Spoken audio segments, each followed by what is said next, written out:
এটা কিন্তু একদম পরিকল্পনা মাফিক মনে করছে প্রশাসন। আছে যে এই প্রতিবাদের ঝড় কি ভাই কি হচ্ছে? 99% ছেলে মেয়ে তারা বলতে পারবে যে গতকাল তারা কি নিয়ে আন্দোলন করেছে, তারা কি নিয়ে মিছিল করেছে। ধাক্কা তো দে রা ধাক্কা ধাক্কা এক সেকেন্ড ভাই এক সেকেন্ড গদি মিডিয়ার কি ব্যাপার এলো? গদি মানে কি, সোফা টোপায় বসে রিপোর্টিং নাকি? কি হচ্ছে ভাই?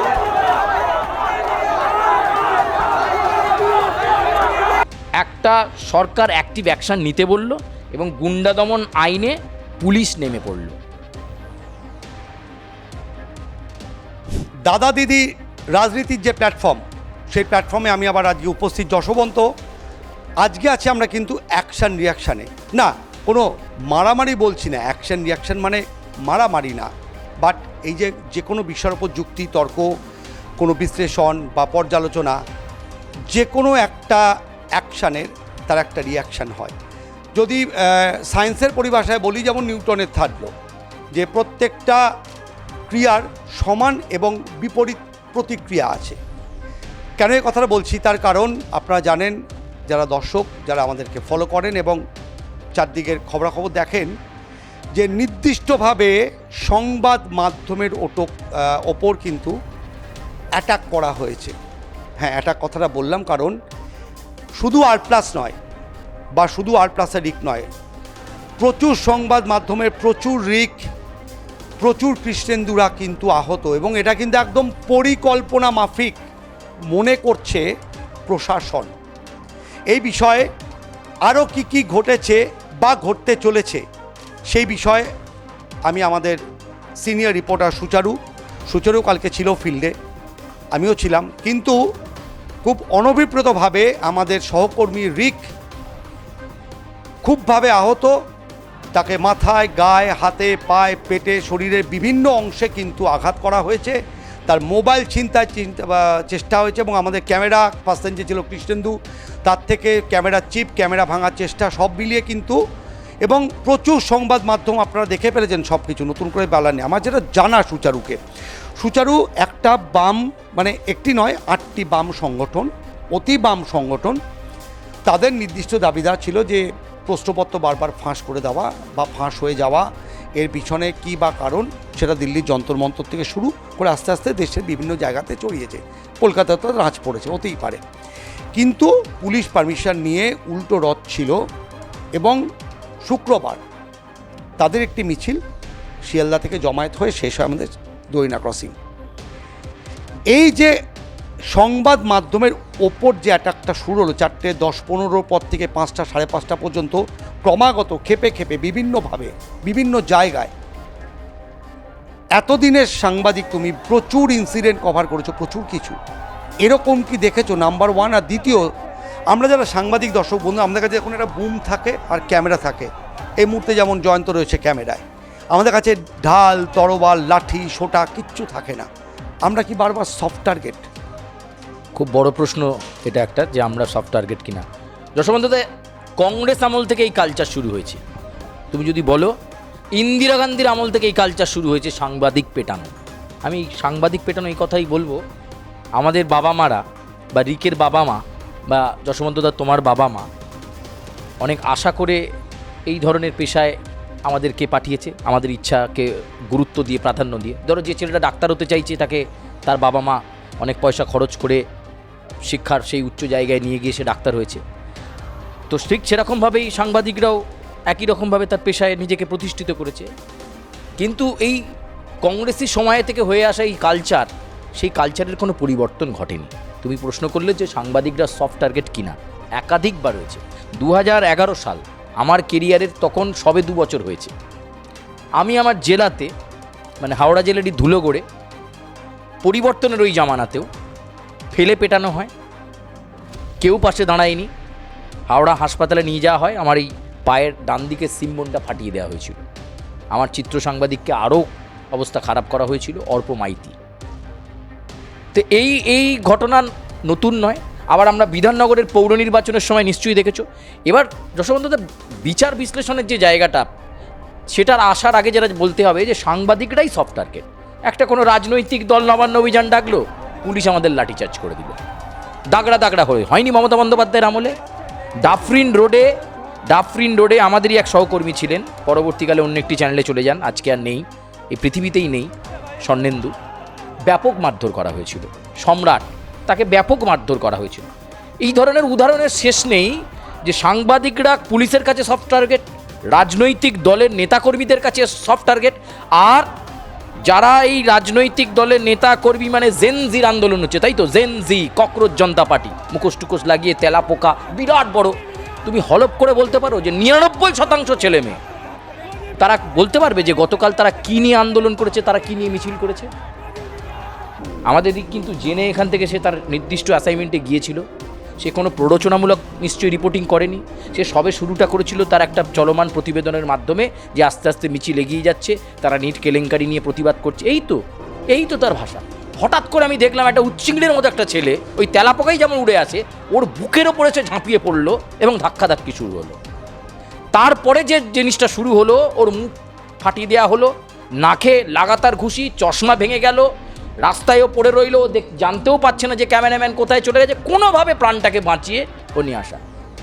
আজকে অনেকে দেখলাম যশবন্তদা, কালকে আমাদের আইটি টিম বা টেকনিক্যাল টিম যখন প্রথম প্রতিবেদনটা আপলোড করে, আমি এসএসকেএমের ট্রমা কেয়ারের বাইরে থেকে যখন তুমিও ছিলে পাঠালাম, তো সুমন্ত সেটা আপলোড করার পর নিচের আমি কমেন্টগুলো পড়ছিলাম, কেউ বলছে জনরোষ, কেউ বলছে ঠিক হয়েছে, কেউ বলছে গদি মিডিয়া। তোমার প্রশ্নটা আজকে প্রথমেই হওয়ার ছিল, গদি মিডিয়া কি, হোয়াট ইজ গদি মিডিয়া? কালকের মিছিলে অংশগ্রহণকারী জেন জি তারা বলতে পারবে গদি মিডিয়া কি, হোয়াট ইজ গদি মিডিয়া?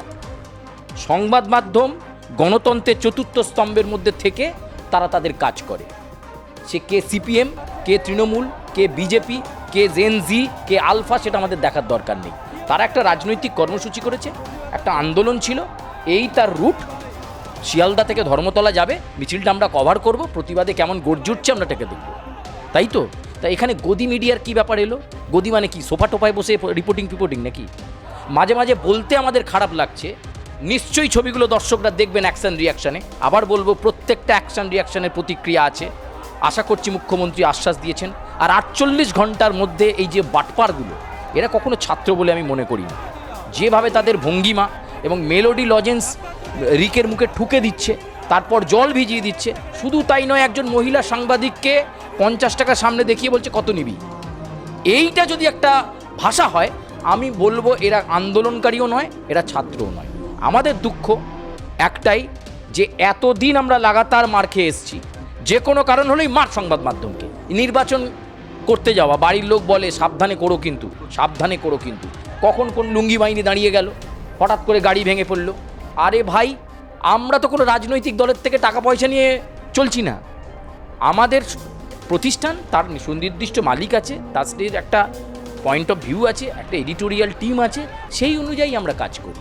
মাঝে মাঝে মনে হয়, এবং কেউ আবার কালকে দেখলাম আমাদের কমেন্টের তলায় লিখছে যে এই প্রশ্ন করা উচিত ছিল, ওই প্রশ্ন করা উচিত ছিল।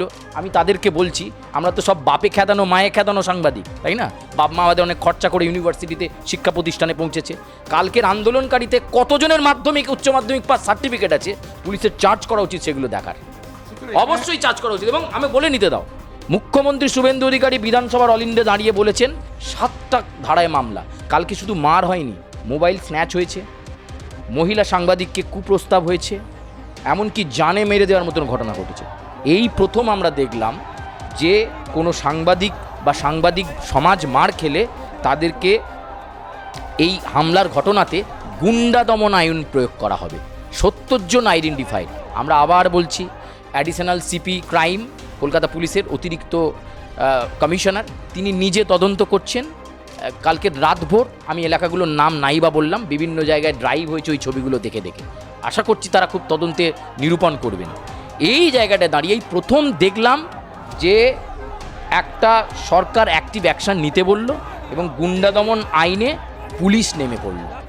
এইটা যশবন্ত তার 30 বছর আগে হওয়া উচিত ছিল, যে সাংবাদিক মার খেলে পুলিশ সঙ্গে সঙ্গে যাতে অ্যাকশান নেয়, যে কারা মারলো, গ্রেপ্তারি হয়। নিউ নর্মাল হয়ে গেছিল টাম্পুদা, নিউ নর্মাল মানে মারবো, ওই 2 দিন হই করবে, তারপর বন্ধ হয়ে যাবে, এইটা নিউ নর্মাল। এইটাই তোমায় জিজ্ঞেস করছি, ধরো একটা পরিবর্তনে বাংলা তো 2011-তে আমরা দেখেছি সুচারু, আপনারা প্রত্যেকে দেখেছেন।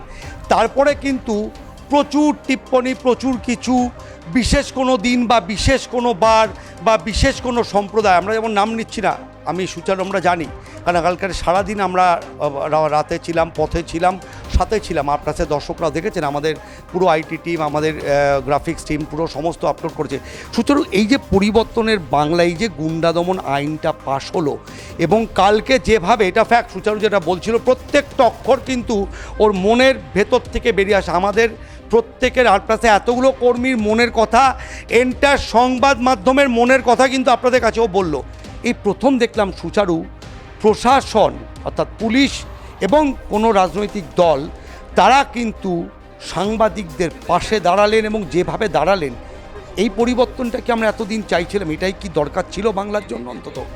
না, এটা তো নিশ্চয়ই, এই যে সাংবাদিকদেরকে মারবো, হামলা করব, গুন্ডা দমন আইনেই হওয়া উচিত। তো এমন মারছে তার মানে নাকের নাক মানে যে হাড়, সেই হাড় ফ্র্যাকচার হয়ে যাচ্ছে, চোখটা নষ্ট হয়ে যেতে পারতো।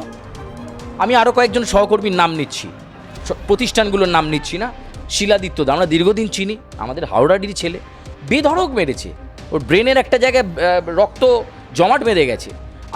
আমার আর এক ভাই সুমন, আর এক দাদা ক্যামেরা পার্সন আরেকটি অন্য চ্যানেলে, দীপঙ্কর দা, আমাদের কৃষ্ণেন্দু, তাহলে মাখন দা, তো এতগুলো লোকজনের ওপর অকাতরে হামলা হচ্ছে।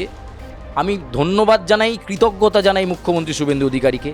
তিনি যে কথা দিয়েছেন এবং বলেছেন 2 দিন অপেক্ষা করুন, আমরা নিশ্চয়ই লাগাতার থাকবো। কারণ সোমবারে কলকাতা প্রেস ক্লাবের পক্ষ থেকে এবং আমাদের জার্নালিস্ট অ্যাসোসিয়েশনের পক্ষ থেকে রাজ্যপালের কাছে যেতে চলেছি আমরা।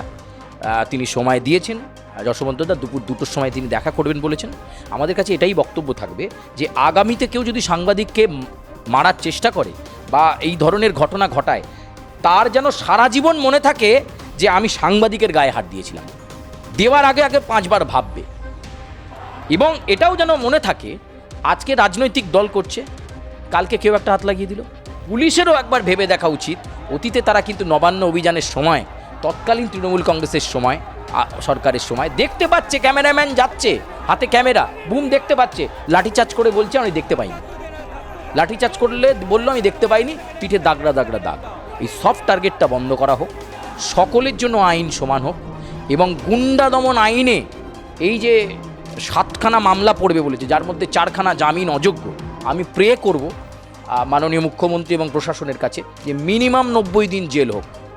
তাদের বাপমারা বুঝুক যে আমি কেমন ছেলে তৈরি করেছি, যে আন্দোলনের নামে গিয়ে গুন্ডামি। আমি তোমায় নিশ্চিতভাবে বলছি যশবন্তদা, এই যে সংখ্যাটা, এই 70 জন, এদের কতজন ডাক্তারি পড়ুয়া আর কতজন এমনি জেনারেল ছাত্র, আমার ব্যাপক মানে সন্দেহ আছে। আসলে প্ল্যানটাই ছিল যে আন্দোলনের নামে সংবাদ মাধ্যমকে ফেলে পেটাবো, তাতে করে জনপ্রিয়তায় আসা। এবং সবচেয়ে বলে লাস্ট তোমার কাছে বলে, যদি আর তারপর প্রশ্ন থাকে করবে, আমি বলি, কেউ বলছিল যে আয়োজকরা দায় নেবে কেন, আমি তোমাকে মনে করাই, সল্টলেক স্টেডিয়ামে মেসিকে কে এনেছিলেন? তোমার তো খুব ভালো সম্পর্ক তার সাথে, কে এনেছিলেন বলো? তাহলে তিনি আয়োজক ছিলেন। কিন্তু একটা বিশৃঙ্খলার জন্য শতদ্রু দত্তকে যদি জেলে যেতে হয়, তাহলে এই আয়োজকরা কেন জেলে যাবে না? কেন যাবে না? শ্রমিক লাহিড়ী তিনি দেখছেন একটি আন্তর্জাতিক এবং জাতীয় সংবাদ মাধ্যমের 2জন প্রতিনিধিকে তার পেছনে ফেলে পেটাচ্ছে, ঠিক press club connector, Dharmatala press club কানেক্টরে ফেলে পেটাচ্ছে তখন হুলিগানসরা। শ্রমিক লাহিড়ী হাসতে চলে যাচ্ছেন। আমি এতদিন জানতাম যে উনি একজন দায়িত্বশীল বামপন্থী নেতা, মানুষের কথা বলেন, কিন্তু আজ থেকে আমি জানলাম যে উনি বাপে খেদানো মায়ে খেদানো সাংবাদিকদের পাশে কিভাবে দাঁড়াতে হয় তিনি শেখেননি। লজ্জা, ছি। এই প্রসঙ্গে সুচারু তো যেটা বললো, তবে এই প্রসঙ্গে লিডার অফ অপোজিশন এই মুহূর্তে যিনি, ঋতব্রত কালকে এই সাংবাদিকদের মারের ব্যাপারে কিভাবে কন্ডেম করেছেন, এবং যেটা বললো যারা আয়োজক ছিল, যে 8টি সংগঠন তারা ডাক দিয়েছিল এই প্রতিবাদের, এই মিছিলের, তাদেরকে দায় নিতে কি হবে কি নিতে হবে না সেই বিষয়ে কীভাবে কি জানিয়েছেন ঋতব্রত, একবার শুনে নি। হুলিগানিজম, অ্যানার্কি, গুন্ডামি এবং একটা মব লিঞ্চিংয়ের একটা প্রবণতা আমি যতটুকু দেখলাম এবং যা শুনলাম, সংবাদ মাধ্যম যেভাবে আক্রান্ত হয়েছে, বুম ভেঙে দেওয়া, ক্যামেরায় জল ঢেলে দেওয়া, এগুলোর সঙ্গে গণতান্ত্রিক শান্তিপূর্ণ আন্দোলনের কোনো সম্পর্ক নেই। এবং এই ঘটনা ঘটাবার পর যে উল্লাসটা দেখছি আর কি, মোবাইল কেড়ে নিচ্ছে, টাকা কেড়ে নিচ্ছে, জুতোটা ভালো সেটা নিয়ে নিতে চাইছে, খুব সিরিয়াস একটা ব্যাপার। মানে এটাকে একদম লাইটলি নেওয়ার কোনো সুযোগ নেই। মানে লাইটলি নেওয়া উচিতও নয়। আমরা নিশ্চিতভাবে দাবি জানাবো সরকারের কাছে যে অপরাধীদের চিহ্নিত করা কোনো সমস্যা নয়, ফুটেজ রয়েছে, এদের চিহ্নিত করতে হবে, কঠিনতম শাস্তি দিতে হবে। আর আমি তো মনে করি যেহেতু এসএফআই সহ বামপন্থী সংগঠনগুলো তারা এই আন্দোলনের অংশ ছিলেন, তাদেরও তো বলতে হবে এরা কারা। তারা তো দায় এড়িয়ে যেতে পারেন না। যদি বলেন চিনি না, তাহলে বলতে হবে না চিনি না। আচ্ছা, ঋতব্রত কি বললো শুনলেন? সরাসরি তিনি কিন্তু দায় চাপালেন, অর্থাৎ তিনি কিন্তু মুক্ত কণ্ঠে, উদার কণ্ঠে বলেছেন যে দায় কিন্তু নিতে হবে। কেন? কারণ তুমি যখন বলছো যে এত সংখ্যক মানুষ জমায়েত হয়েছে, সেই সফলতাও তোমার, তাহলে তোমার এই আয়োজনে যেভাবে সংবাদবাদ, আবারও বলছি, ইটস এ প্ল্যান অ্যাটাক, যেটা বলল সুচারু, প্ল্যান অ্যাটাক করে আমরা শিরোনামে আসতে চাই, এটা কিন্তু হবে না। আমরা কিন্তু দেখেছি বারুইপুর কাণ্ডে যেটা বলেছিলেন মাননীয় সিএম, তিনি আসার আগে কথা রেখেছেন। এ বিষয়ে গুন্ডা দমন আইন এসছে রাজ্যে, গুন্ডা দমন আইন প্রণয়ন হয়েছে এবং আমরা জানাচ্ছি টিম আর প্লাস আমাদের কাছে যত জনের ফুটেজ আছে, আমরা ফুটেজে মুখ চিহ্নিত করতে পারছি, প্রত্যেককে চিহ্নিতকরণ করব। প্রশাসন চাইলে সেই ফুটেজ আমাদের IT team, graphics team, editor team মিন করে তুলে দেবে।